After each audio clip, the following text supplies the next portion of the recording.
Assalamualaikum warahmatullahi wabarakatuh.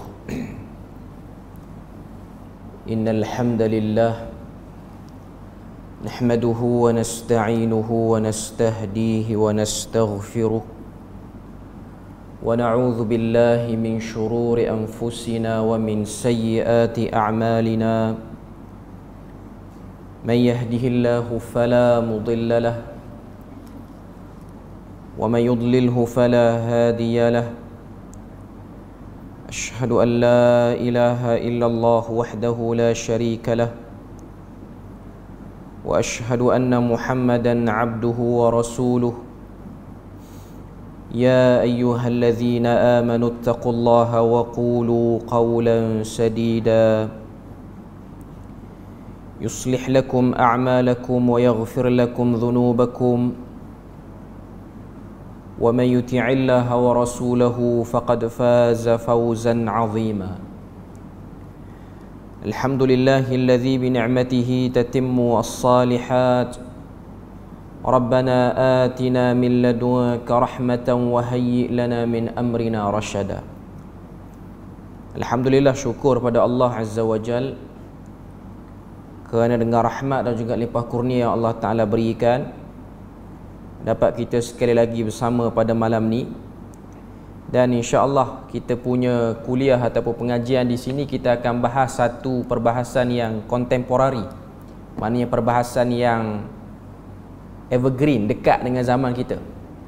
Menggunakan satu risalah iaitu diskusi isu akidah dan pemikiran semasa di Malaysia yang telah ditulis oleh Al-Fadil Dr. Muhammad Aizam bin Mas'ud, salah seorang panel akidah JAKIM dahulu. Sekarang ni saya tak pasti, sebelum ni dia di Jabatan Mufti Wilayah Persekutuan, sekarang ni dah ke JAKIM balik. Cuma saya tak pasti dia berada di platform mana. Cuma waktu dia tulis buku ni, dia masih lagi belum tamat pengajian peringkat PhD dalam bidang akidah. Kita dah bahas banyak perkara daripada buku ni.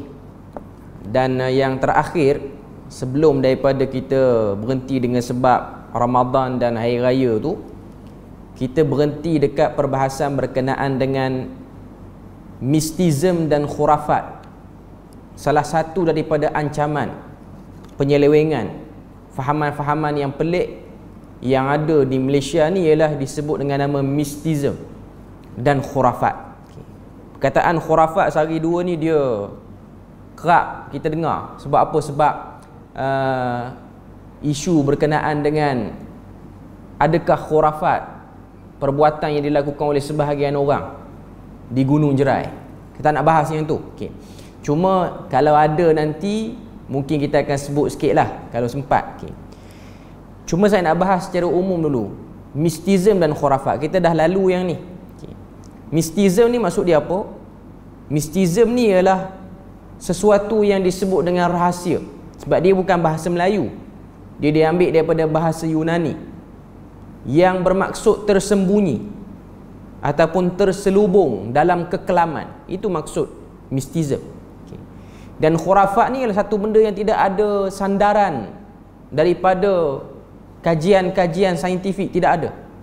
Sama ada benda tu mitos ataupun petua ataupun apa-apa saja amalan tu disebut dengan nama khurafat.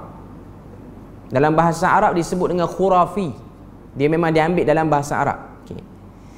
Kita dah bahas tentang apakah sebab mistism ni boleh ada dalam masyarakat Melayu. Kerana tak dapat dinafikan, orang Melayu dahulu mereka beragama dengan agama selain pada Islam, yang agama tu pun ada faham berkenaan dengan benda-benda yang luar daripada kekuatan panca indera kita, sebalik mata kita, benda-benda gaib ni yang wujud tapi tak dapat telus dengan pandangan mata. Dan pengaruh agama-agama lama tu menyebabkan kita bawa sampai ke sekarang fahaman tersebut. Dan dalam kajian ni disebut, dia kata antara kesan yang paling kuat ialah datang daripada fahaman Buddha. Dan Buddha yang diamalkan di tanah Melayu dulu ialah Buddha dengan aliran Shin Rawas. Ni dia ada aliran-aliran dia. Okey. Yang pasti aliran ni berbeza dengan apa yang diamalkan di Thailand ataupun di negara-negara sekitar. Thailand ke Vietnam ke, dia tak sama dengan apa yang kita tengok ataupun apa yang kita lihat di Wat Siam yang dekat-dekat di utara kita ni. Okay. Dia berbeza. Okay. Sama juga dengan Hindu pun ada pengaruh yang kuat terhadap mistism, dan Hindu yang diamalkan di tanah Melayu pun jauh sekali berbeza dengan Hindu yang diamalkan yang kita tengok hari ni. Di kuil-kuil yang diamalkan oleh mereka yang berbangsa India, beragama Hindu di Malaysia kita ni, dia tak sama dengan apa yang diamalkan oleh orang Melayu dulu. Saya selalu sebut sini, amalan yang diamalkan oleh orang Melayu, Hindunya dulu, mirip dengan Hindu yang diamalkan oleh orang-orang di Bali, Indonesia. Sebab itu antara Saki-baki orang Melayu yang beragama Hindu. Saki-baki orang Melayu yang beragama Hindu. Dia orang tu Melayu. Dia orang tu dalam kelompok keluarga Nusantara yang besar. Dia orang bukan bangsa India. Dan pengamalan Hindu di Bali jauh berbeza dengan pengamalan Hindu di India, sama ada belah utara ataupun selatan India. Dia tak sama. Cuma yang tempat kita ni dia lebih mirip kepada apa yang diamalkan di Tamil Nadu di India. Dia tak sama. Dia kurang penyembahan-penyembahan patung yang jelas, dia kurang. Dia lebih kepada sajian, perasap, yang tu dia ada. Unsur-unsur tu, bunga-bungaan, unsur-unsur seperti itu ada. Okay. Sebelum pada ni, beberapa bulan yang lepas, saya dah sebut antara sebab penyebaran mistism ni masih lagi kuat dalam kalangan masyarakat Melayu, antara sebabnya ialah pengaruh media, iaitu adanya drama dan adanya filem yang memaparkan kisah-kisah yang dalam tu ada unsur ilmu hitam, ada unsur mistik, ada unsur hantu-hantu dan benda-benda ghaibiat ni. Itu sebab benda tu masih segar. Dan JAKIM dia pernah keluarkan garis panduan untuk pihak terutamanya yang bikin filem ni, pengarah-pengarah filem, drama, bila mana nak buat cerita-cerita yang ada unsur ni, ada benda-benda yang dia kena patuhi. Tapi adakah dipatuhi? Tak semuanya dipatuhi lah. Ada beberapa bentuk penerbitan yang dilarang sebab dalam tu ada kepercayaan yang melampau pada keramat ataupun kepercayaan-kepercayaan yang tak jelas.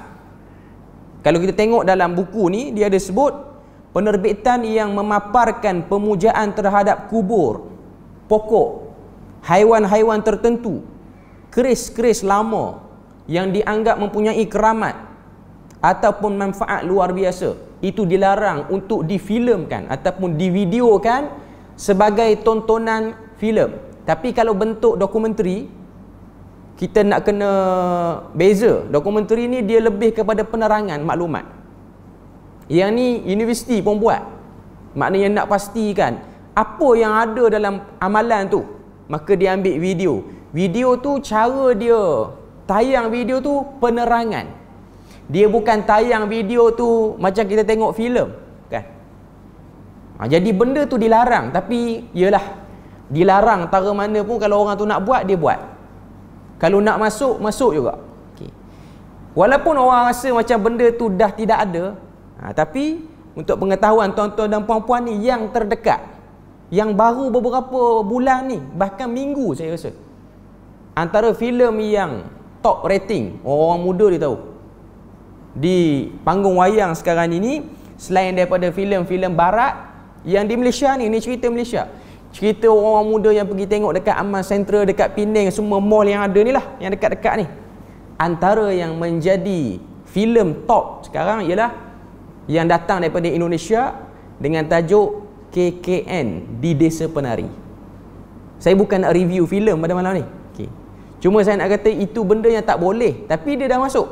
Filem tu bukan daripada pengarah Malaysia, tapi pengarah Indonesia. Dan dalam tu memang jelas ada unsur-unsur yang unsur mistik, unsur ilmu hitam.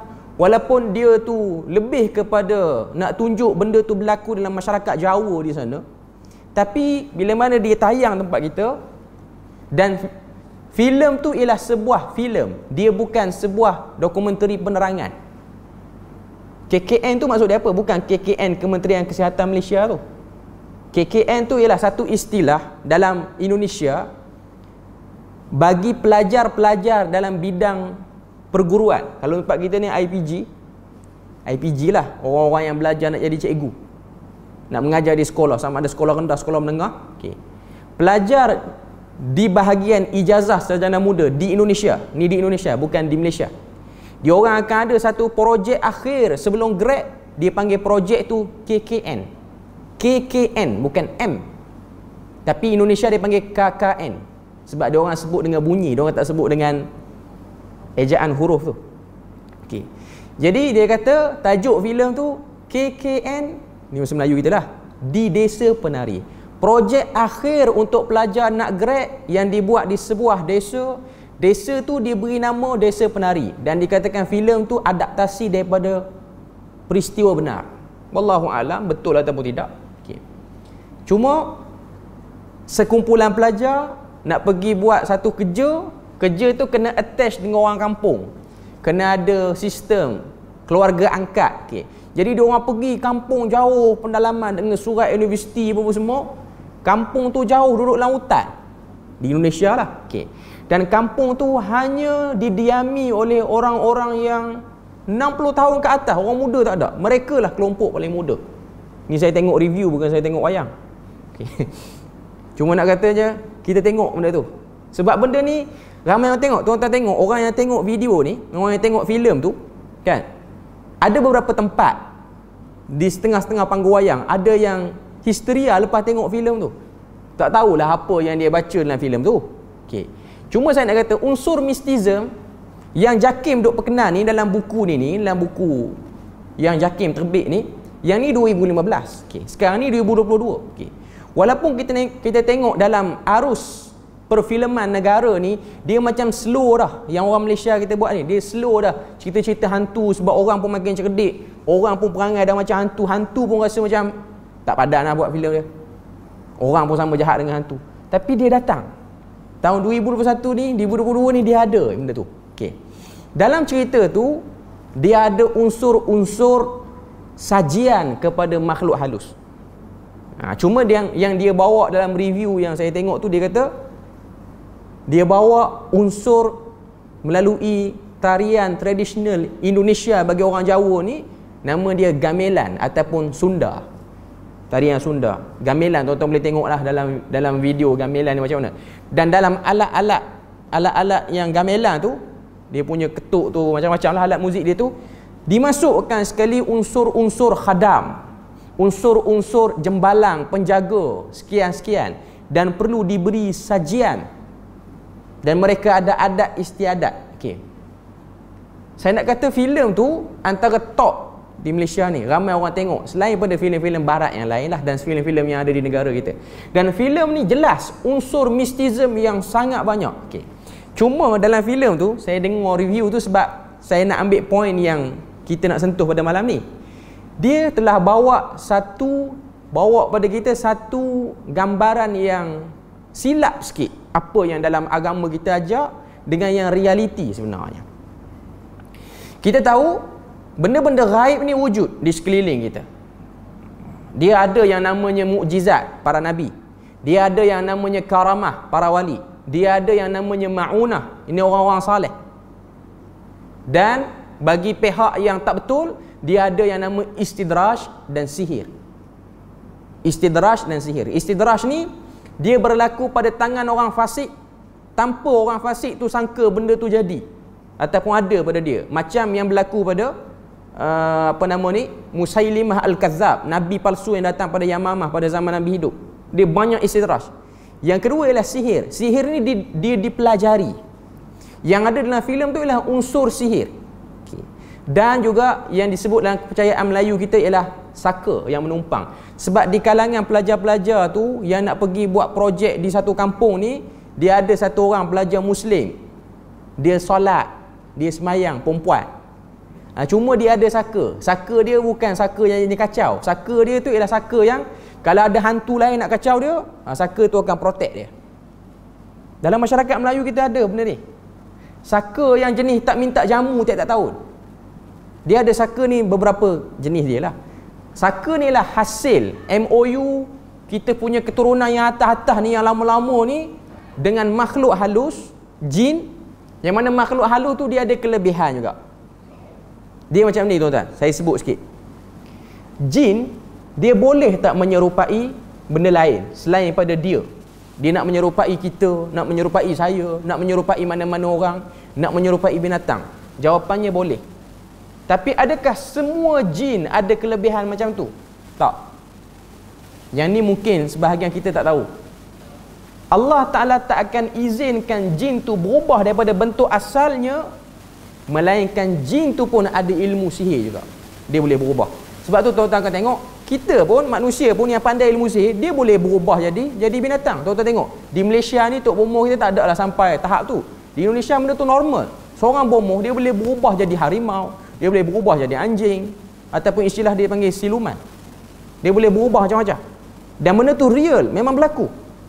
Memang benda tu berlaku. Itulah sihir. Itu ialah sihir. Macam mana yang berlaku pada zaman Nabi Musa, ahli sihir yang dihantar untuk lawan Nabi Musa tu, mereka menyihir tali sehingga orang nampak itu ular, sedangkan itu tali. Dia boleh menipu. Saharu a'yunan nas. Sihir ni dia ada beberapa ritual lah yang perlu dilakukan. Okay. Jadi dalam filem tu dia ada buat. Dan orang yang pergi tengok wayang ni, golongan muda yang tengok wayang ni tuan-tuan, adakah dia pergi tengok nak dapat maklumat yang sahih? Tak, dia tengok suka-suka. Dia beli popcorn, dia makan-makan. Oh, macam ni rupanya. Cuma saya nak kata yang pada side satu orang perempuan tu yang kata ada saka tu saka yang dikatakan saka elok. Dia sembahyang. Saka tu yang protect perempuan yang sembahyang dalam cerita tu, dia tak kena kacau dengan hantu di desa tu, di Penari tu. Desa Penari. Desa Penari tu merujuk kepada tempat tu tempat orang main gamelan. Dia tukar semua nama kampung sebab cerita tu cerita betul. Dan dia katakan kampung tu betul wujud di Indonesia. Dan penduduk kampung tu pun dah tak ada dah. Kampung tu pun dah hilang dah. Tidak kampung dah, sekarang dah jadi hutan balik dah. Okey. Cuma nak katanya, dia bagi nampak dekat kita ada saka yang elok. Sebab lepas orang tengok cerita tu, orang akan faham ada hantu yang kita boleh deal dengan dia. Sebab di ujung cerita tu, saya tengok orang-orang yang review, dia kata ada satu orang kiai tu beritahu pada kiai ni kira ustaz lah, kira imam, orang alim, pakai serban apa semua. Imam tu kata, dulu aku pernah usaha nak halau saka yang duduk dengan kamu tu, dengan perempuan yang salat, yang belajar di pesantren. Mungkin perempuan tu latar agama di Islam, latar kehidupan dia orang beragama. Cuma kiai tu kata, saka tu dia janji nak tolong kamu kalau kamu kesusahan. Jadi aku biarkan. Ustaz kata macam tu. Patut tak boleh. Sebab tuan-tuan dah tahu, kaedah dia, jin yang boleh menyerupai manusia, yang kita tengok setengah-setengah orang tua kita, mungkin sebahagiannya ada, okay, yang dia deal dengan jin ni, yang dia deal dengan jin tu sebab dia nak suruh jaga kebun, nak suruh jaga sawah supaya kawasan sawah tak kena kacau, nak suruh jaga kebun getah, kebun kelapa sawit, nak suruh jaga bot menambang, tak nak bagi orang curi, nak suruh orang jaga bubu. Ni macam-macam cerita masyarakat Melayu ni. Dia deal dengan hantu. Okay. Jadi hantu tu dengan sebab rapat dengan dia, selalu dapat jamuan. Hantu tu bila mana pemilik kepada hantu yang dipelihara ni, dia meninggal, pemilik pada saka dia meninggal, jadi saka tu dia akan menyerupai pemilik tu. Sebab tu tuan-tuan akan tengok kes-kes saka ni, kita tak boleh tolak, benda tu memang ada. Cuma kita tak boleh meneruskan MOU tu lagi dengan benda tu. Tak ada dah. Dia akan menyerupai orang-orang yang daripada family kita lah. Sebab tu kita akan tengok orang-orang yang mula-mula nak kena ni, dia mimpi family-family yang lama dah meninggal. Lepas tu duk ajar benda pelik-pelik. Kalau setakat mimpi tengok, dia tak ada isu. Itu benda tu boleh berlaku. Tapi dalam mimpi tu, dia ada bagi something. Mimpi tu mungkin Tok Wan kita pun bagi. Ada satu kotak macam kotak tisu ni, angkat, bagi dekat kita. Itu simbolik pada penerimaan. Ambil lah saka aku. Benda tu ada. Cuma kita atas nama tauhid, kita tidak meneruskan dan kita tak ambil pusing benda tu. Sebab tu ada hadis yang diriwayatkan oleh Imam Muslim, dan hadis ni telah disyarahkan oleh Al-Imam An-Nawawi. Nabi kata tidak ada jin yang menyerupai manusia, melainkan jin itu tukang sihir, macam tukang sihir di kalangan manusia. Maknanya jin yang jahat ialah jin yang memang menekuni ilmu sihir. Saya tak tahu jin marah tak malam ni saya. Okay. Cuma cerita bab ni biasa ada something lah. Okay. Saya nak katanya, sebab orang kita ingat jin ni termasuk jin Islam, kita boleh deal. Yang elok Islam dia tak ada masa nak deal dengan manusia. Itu fahaman sebenar tentang jin ni. Jin Islam yang elok Islam dia, yang okey Islam dia, dia tidak akan deal. Dia tidak akan deal. Walaupun kita kata dia baik, tak pernah minta upah apa pun, kan dia ada jin yang macam tu. Okay. Tapi Quran, surah jin, dan jin sendiri buat pengakuan depan Nabi, tidak ada bangsa jin yang suka rapat dengan manusia, fazaduhum rahaqa, melainkan bertambah kesesatan, kekeliruan, penyelewengan. Sebab sifat jin yang baik, dia orang sibuk, dia orang ada komitmen dia orang. Dia orang pun fikir barang-barang asasi pun naik harga, pun berlaku di kalangan dia orang. Cuma dia tak buat headline macam kita lah, gandum kurang ke apa, benda tu berlaku sebab dia orang, kita berkongsi alam. Dia macam ni tuan-tuan, kita dan jin duduk di atas muka bumi, cuma cara kita berinteraksi dengan muka bumi lain dengan cara dia orang berinteraksi dengan muka bumi. Kita nak makan ayam, kita sembelih, cara dia orang makan ayam, dia orang ambil pada tulangnya. Itulah riwayat yang disebut dalam hadis. Nabi kata tulang tu bagi urus elok-elok, sebab tulang ni untuk saudara kamu, merujuk kepada jin. Ada pun kepercayaan sebahagian orang yang mengatakan jin tu dia makan asap. Wallahu alam, tidak ada kenyataan daripada hadis. Tapi jin ni dia bersifat boleh berubah. Sebab ada satu orang tokoh hadis, nama dia Al-A'mash, Sulaiman ibn Mihran. Dia ni pernah dalam kelas pengajian hadis dia ni, dia maknanya ada yang hadir dalam kelas tu termasuk daripada bangsa jin. Cuma dia pernah bertemu bual lah dengan jin tu. Ini adalah Syiar Alam An-Nubala oleh Imam Az-Zahabi. Al-A'mash tanya, di kalangan kamu bangsa jin yang duduk di Arab tu lah, di negara Arab, jin kelompok mana yang paling jahat? Jawab jin tu, kelompok Az-Zanadiqah. Az-Zanadiqah ni zindik, dan ada sebahagian kata Ar-Rawafid, iaitu kelompok Syiah Rafidah. Maknanya mereka pun ada i'tiqad jin tu sendiri. Mereka pun mengimani bahawasanya Ali tu Tuhan, ada dalam kalangan mereka. Cuma dia kata yang paling jahat di kawasan ni ialah daripada kalangan Rafidah. Dan kata Al-A'mash, bila mana aku letakkan makanan tu nasi, aruz tu masuk dari nasi, aku tengok nasi tu berkurang, maknanya dia makan yang tu. Macam-macam lah tuan-tuan. Mungkin tempat kita jin, tempat kita memang makan makanan Melayu, dia berubah ikut kawasan. Ada kawasan yang makan makanan Arab, maknanya kalau jin Arab bagi pulut kuning tak terima sangat.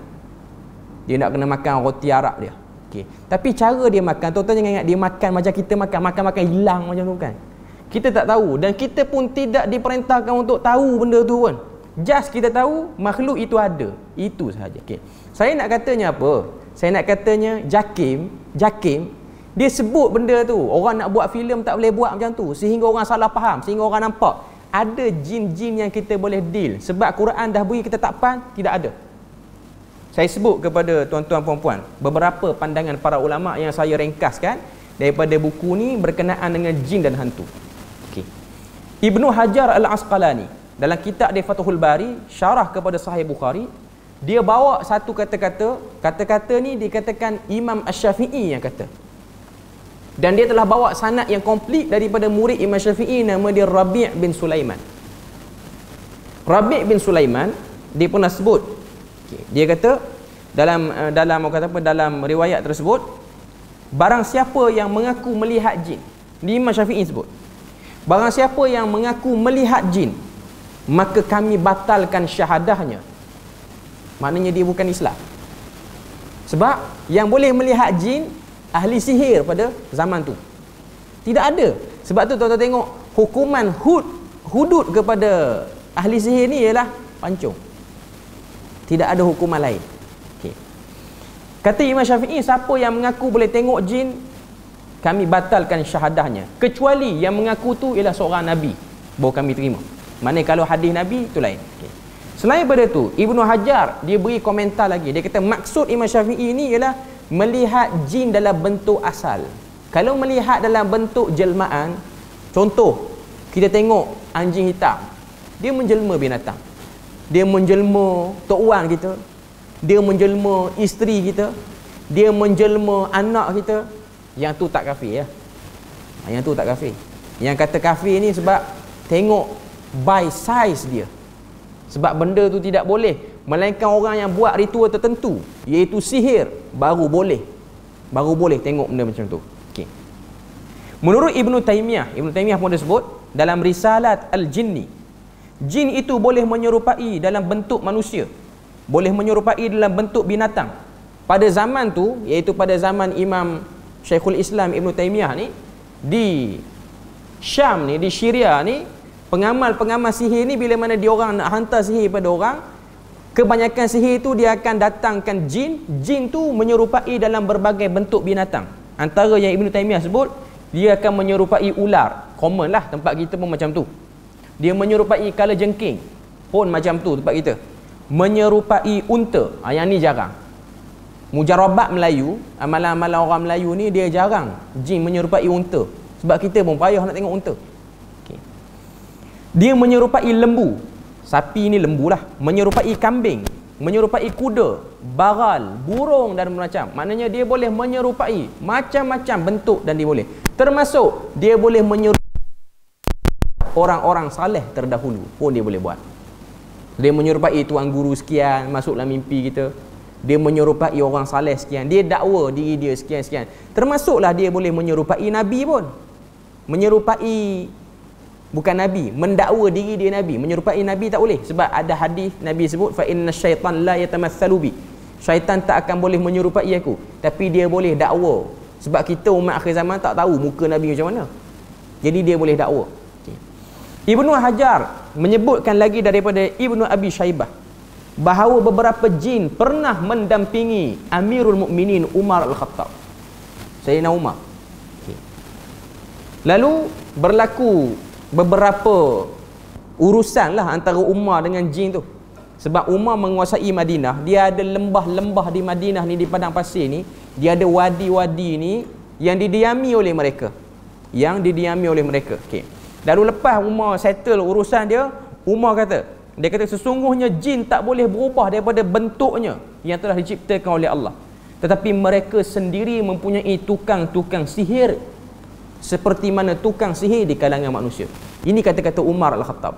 Umar kata, sebagaimana di kalangan manusia ada tukang sihir, jin pun dia ada tukang sihir. Yang jadi ahli sihir di kalangan jin ni, dia boleh menyerupai bermacam-macam. Imam An-Nawawi mensyarahkan hadis yang disebutkan dalam Sahih Muslim, iaitu hadis Nabi yang berbunyi, tidak ada hantu, tidak ada jin yang boleh menyerupai benda lain melainkan tukang sihir. Dan Imam An-Nawawi telah menukilkan pendapat para ulama yang mengatakan bahawasanya hantu itu ialah para tukang sihir jin, iaitu mereka yang mengelabui dan membuat halusinasi kepada manusia. Okay. Jadi sekarang ni saya nak sebut kepada tuan-tuan dan puan, jin yang boleh menyerupai, macam Saka, dia menyerupai tok wan kita, menyerupai leluhur family kita yang atas-atas ataupun orang-orang yang kita rapat. Yang ni mereka dikategorikan, mereka di dalam alam mereka tu, jin tu ialah ahli sihir. Sebab ada orang dia kata tak, jin ni jin Islam. Tak, jin Islam dia tak terlibat dengan yang tu.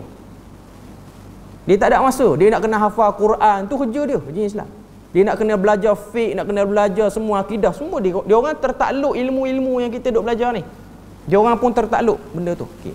Jadi dia orang tak ada masa nak masuk menyerupai tok wan kita, tak ada. Dan dia orang tahu benda tu salah. Dia orang tahu benda tu salah sebab benda tu menzalimi makhluk lain. Menzalimi makhluk lain. Kan kita manusia ni, Nabi larang kita nampak binatang, nampak kucing contoh, kita buat isyarat macam ada makanan, tapi tak ada pun makanan. Nabi larang benda tu, mempermainkan binatang. Tak boleh. Kalau kita nak panggil kucing, bagi ada makanan betul. Jangan panggil. Lepas tu dia duduk tunggu. Kita tipu dia. Samalah dengan jin. Jin tahu manusia tak boleh tengok dia. Tiba-tiba ada di kalangan mereka yang saja nak main-main dengan kita. Dia pun bagi dia nampak macam diri dia tu nampak macam ayah kita, macam mak kita, atau macam orang soleh. Kadang-kadang datang pakai serban, pakai apa. Kita pun rasa dia nak bagi pertolongan.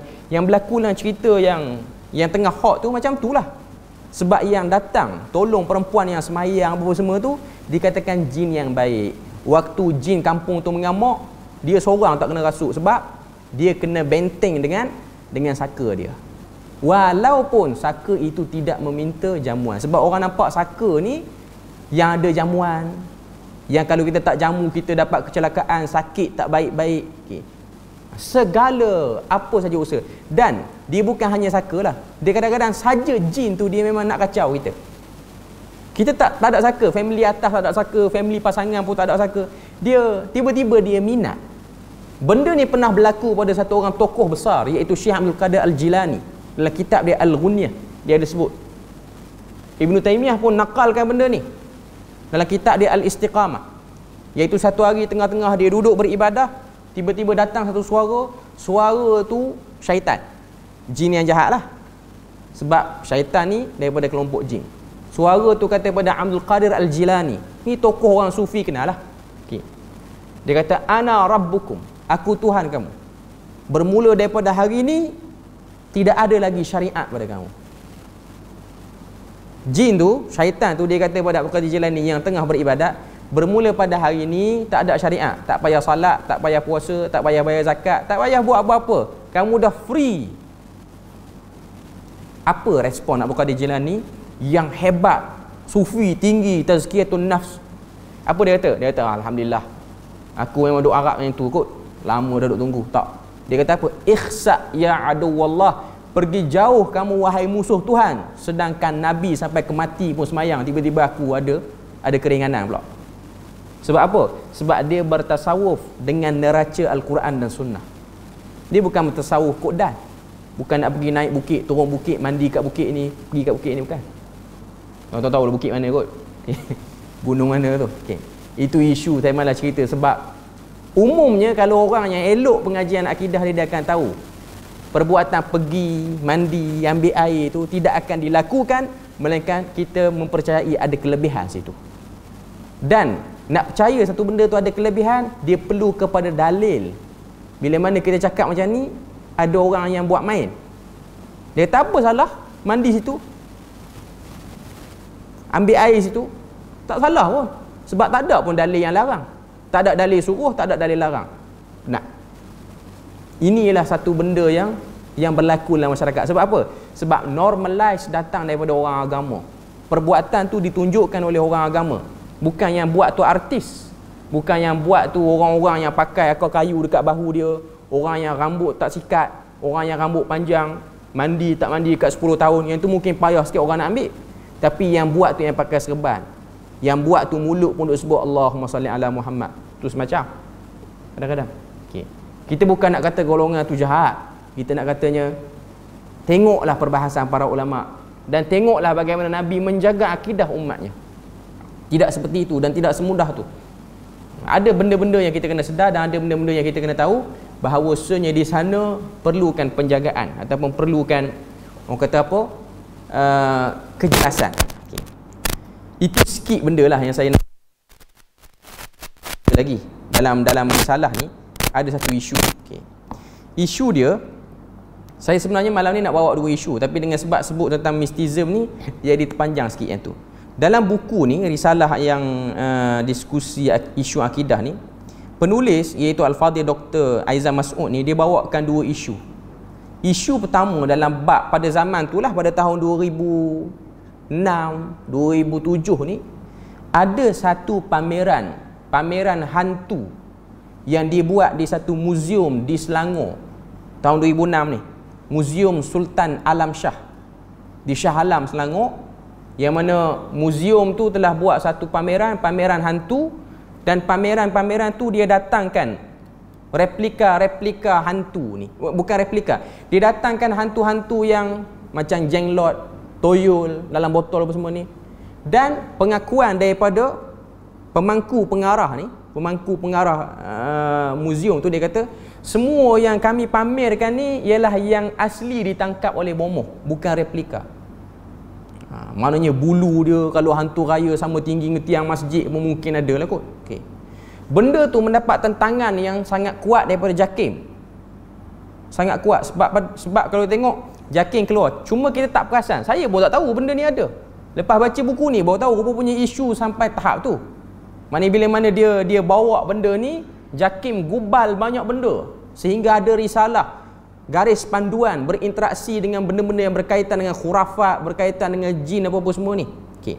Jadi dalam pameran muzium tu, macam muzium-muzium tempat lain di negeri lain, dia ada buat satu section tu ialah dia pamerkan hantu-hantu.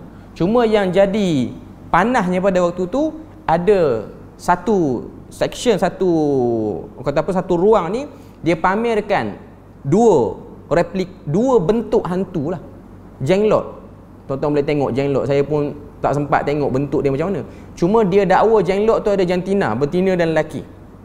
Anak kerak ni ialah janin yang dibacakan mantra tertentu dan akhirnya dia boleh bergerak, dan yang bergerak itu ialah jin dah yang duduk dalam tu, janin bayi. Dan janin bayi tu ialah janin bayi yang bukan pakai ambil kodan je. Janin tu mestilah datang daripada anak sulung yang gugur. Mak dia pun anak sulung, ayah dia pun anak sulung, baru jadi dengan mantra tu. Ini syarat-syarat pelik-pelik ni mari daripada hantu syaitan yang nak menyusahkan. Tak lebih pada tu. Tidak lebih daripada tu. Jadi isunya ialah pernah berlaku dulu di negara kita ni pameran hantu. Bukan rumah hantu yang masuk bayar tiket tu, yang orang duk berlakon, orang calik muka dengan cat jadi pocong jadi apa. Okay. Yang tu pun kalau ikutkan dari segi garis panduan JAKIM ni tak boleh pun kalau ikutkan. Walaupun kita masuk atas dasar entertainment kan, pergi rumah hantu bayar dekat funfair. Sekarang ni tak ada kot, Covid lama ni benda-benda macam tu tak ada. Okey, bayar dekat funfair, pergi rumah hantu bayar RM5 masuk. Ada yang keluar masuk bilik, kita pun menjerit. Tapi dia tak bawa pada akidah yang tu. Just takat kita tahulah nak hantu. Okay. Hantu, rumah hantu, dan kita tahu yang duduk hantu tu berlakon je lah. Okay. Yang jadi isunya pameran tu ialah dia kata, dia dakwa itu ialah benda hakiki, itu ialah alat-alat yang digunakan dalam perbomohan dan perdukunan. Tuan-tuan ingat dulu waktu MH370 hilang, tiba-tiba keluar Raja Bomoh. Lepas pada tu bila mana Covid keluar lagi dia, dan dia bawa geng kali ni yang baru-baru ni lah, tahun lepas ke sekitar mana, yang duduk dekat Perak tu nak tolak hujan ke apa, saya tak pastilah, dengan tuan puteri sekian bagai apa semua tu. Okey, dia ada satu video dia kan, video dia tu sebelum nama dia naik dengan sebab MH370, dan dia pun dikatakan dah buat istitabah, proses taubat dengan bekas mantan Menteri Agama waktu dia jadi Mufti Wilayah, Dr. Zulkifli Bakri. Okay. Tapi baru-baru ni dia muncul balik dengan gaya bomoh dia tu lah. Okay. Ada satu video dia buat rawatan, ada satu orang datang mengadu anak dia ni diganggu tengah belajar di Indonesia, belajar bahagian kedoktoran, kena ganggu. Jadi dia kata saya boleh hilangkan gangguan tu, hantu yang ganggu anak dia ni, iaitu dengan bagi gambar tu dalam telefon, dalam smartphone ni, gambar anak dia tu, lepas tu tarik hantu tu daripada gambar tu. Tonton tengok video tu, tak dibuang lagi dalam YouTube, duk ada ke. Okay. Dia tarik, lepas tu dia letak dalam satu plastik tu dia sebut dalam video tu, saya tengok video sampai habis. Okay. Plastik tu ialah bahagian daripada payung lama, payung hujan tu. Payung buruk dah rosak, dia punya besi dia tu dah rosak, gunting dia punya plastik dia tu tarik, sebab mungkin prasyarat dia macam tu. Okey, dia tarik dengan plastik tu, dia gosok atas skrin telefon tu, tarik, dia buka. Lepas pada tu ada macam bulu-bulu rambut ni panjang, dalam bulu-bulu tu ada kepala tengkorak kecil. Dia tunjuk, dia kata tunjuk, bagi orang tengok. Wallahu alam, betul atau tidak saya tak tahulah. Okey. Tapi tengok daripada waktu dia tarik plastik tu, dia macam dah gumpal siap-siap. Mungkin benda tu dah ada dalam tu kot. Okey. Cuma dia kata inilah yang kacau ni. Cuma dia tak beri nama. Dia minta semua yang ada dalam majlis tu ludah dalam satu besen. Satu macam besen kecil tu. Okey. Ini semua benda yang telah digaris panduan oleh JAKIM, semua benda tu tak betul. Semua benda tu termasuk daripada benda-benda yang boleh mencederakan akidah. Yang kita tahu, jin boleh ganggu manusia, dan Nabi ajar pada kita ruqyah, Nabi ajar pada kita ayat pelindung. Cuma saya nak beritahu pada tuan-tuan puan-puan, pelindung yang paling ampuh daripada gangguan jin, syaitan, yang jenis kacau tak boleh tidur malam, bangun pukul 3 pagi tengok besar depan katil sama tinggi dengan rumah. Okey. Yang macam ni ubat dia satu je. Jangan tinggal zikir pagi lepas subuh dengan zikir petang lepas asar. Yang ni yang paling membentengi satu orang tu. Inilah benda yang disebutkan oleh Ibnul Qayyim Al-Jauziyah dalam Madarijus Salikin. Dia kata mana-mana orang yang tak tinggalkan zikir pagi petang tu, zikir pagi petang yang bermula dengan asbahna wa asbahal mulku lillah, yang kita boleh tengok dalam buku Hisnul Muslim, perisai Muslim tu, yang edaran Jabatan Mufti pun ada, yang diterjemahkan oleh Dr. Basit pun ada, Telaga Biru pun ada jual. Ibnul Qayyim kata siapa yang melazimi zikir tu, dia yang jadi masalah ni orang kita, dia tengok zikir tu banyak, dia rasa macam kena duduk lepas tu berzikir sampai habis. Tak, kita boleh pilih pada mana-mana zikir tu yang kita nak buat ikut kesesuaian kesibukan kita. Paling-paling kurang bismillahilladzi la yadurru ma'asmihi syai'un fil ardi wala fis sama'i wa huwas samiul alim. 3 kali Nabi kata, pagi dan petang. Paling kurang yang tu. Okey. Ibnu Qayyim kata, siapa yang baca zikir pagi dan petang, Allah Taala akan bentengi diri dia daripada gangguan, termasuk sihir. Dan pembacaan zikir pagi petang tu, wirid tu, dia akan jadi satu benteng yang kuat. Dia macam umpama baju besi untuk pergi perang. Baju besi tu kuat. Makin kita duk amal, kita faham makna dia, kita hadirkan hati yang betul-betul berharap pada Allah Ta'ala, minta tolong pada Tuhan, dia akan jadi satu benteng yang kuat. Sehingga kuatnya kesan zikir itu dalam hidup kita, dia boleh memantulkan balik kesan sihir itu kepada si penghantarnya. Bukan nak kata orang kita minta orang sihir kita, bukan. Okay. Kita tak nak hidup dengan cara macam tu. Okay. Cuma nak katanya Islam ada garis panduan dia. Dia tak pergi yang melalu jauh sangat, tak ada. Okay. Itu isu pertama. Isu kedua, sebelum pada kita isyak ni, okay, ada berapa minit lagi, 8.42 dah. Okay. Isu kedua, isu ni pun kata apa? Benda yang terkenal lah, iaitu jurus tertentu dalam ilmu persilatan, gerakan-gerakan tertentu. Dalam kajian JAKIM ni ada beberapa seni silat yang ada unsur kebatinan yang kuat, yang mana unsur kebatinan tu berasal daripada yoga dan juga berasal daripada amalan ilmu kasar yang dipegang oleh orang-orang Indonesia daripada suku berbeza, sama ada Jawa, Minangkabau ataupun apa-apa saja. Okay. Ilmu tu ialah ilmu kebatinan, maknanya mencari kekuatan dalaman. Waktu orang tu ada ilmu tu, dia akan boleh buat persembahan yang luar biasa. Dia boleh berjalan atas bara api, orang tikam dia tak lut, orang pukul dia semua tak lut. Okay. Ini dipanggil jurus-jurus tertentu yang ada. Macam kita di Perlis ni, antara yang telah ditimbang tara oleh AJK Fatwa Negeri ialah trolak, silat trolak belah Padang Besar tu. Silat trolak ni dia bukan asal pada Perlis ni, dia asal pada Minangkabau. Dia ada unsur kebatinan yang kuat. Saya tak ingat cikgu apa nama terkenal, dah ada dokumentari pun pasal isu silat trolak ni. Dan dia pun jadi jurulatih silat untuk sukan ni lah. Silat sukan ni tak ada isu tu, tak ada lah main bola api, tak ada nak panggil roh apa, tak ada. Okay. Silat tu hanya pakai kekuatan jasmani saja. Okay. Cuma unsur-unsur kebatinan ni dia jadi hebat sebab apa? Sebab dia boleh menaikkan pengaruh orang tu dan dia menggerunkan pihak lawan. Tapi sebenarnya dia ada unsur deal juga dengan syaitan dalam tu. Sebab kalau tuan-tuan tengok kan, saya selalu sebut ni, tuan-tuan balik rumah tuan-tuan fikirlah. orang Nusantara ni dikatakan ada ilmu silat. Silat tu bagus, ialah ilmu mempertahankan diri. Tapi dia ada unsur jurus tertentu ni, jurus-jurus yang ada unsur-unsur kebatinan yang tak jelas ni, dia ada seru tertentu. Okay. Dan boleh tunjuk dia kuat, dia boleh hilang, dia boleh berubah tempat, dan dikaitkan benda ni pun ada digunakan oleh para sahabat. Itu karut lah tu, Nabi apa semua. Okay. Tuan-tuan tengok, kalau kata Nusantara tu betul, ilmu tu betul, ilmu tu ialah bahagian daripada syariat kita, Allah Ta'ala tak akan hinakan bumi Nusantara ni sehingga dijajah oleh pihak-pihak yang tak sepatutnya ratusan tahun. Kalau betul ilmu tu bahagian daripada agama kita. Kalau betul lah. Sebab kalau kita tengok, kita Malaysia, tanah Melayu, berapa lama kita kena dengan British? 500 tahun. British tak peduli pun ilmu kebatinan kita. British tak peduli pun mambang hantu raya. Tak masuk rumah residen British. Yang masuk rumah Tok Imam, rumah Bilal. Okay. Rumah wakil-wakil British ni tak masuk. Okay. Sebab apa? Sebab dia orang pun kaji benda tu. Dia orang kaji benda tu. Cuma saya nak katanya, tak lebih daripada syaitan yang mempermainkan kita. Sebab syaitan ni dia suka tengok kita bodoh. Tu je. Okay. Tak dinafikan kalau ada satu orang tu dia ada kekuatan. Cuma nak katanya, ianya ialah bukan daripada bahagian yang diperlukan.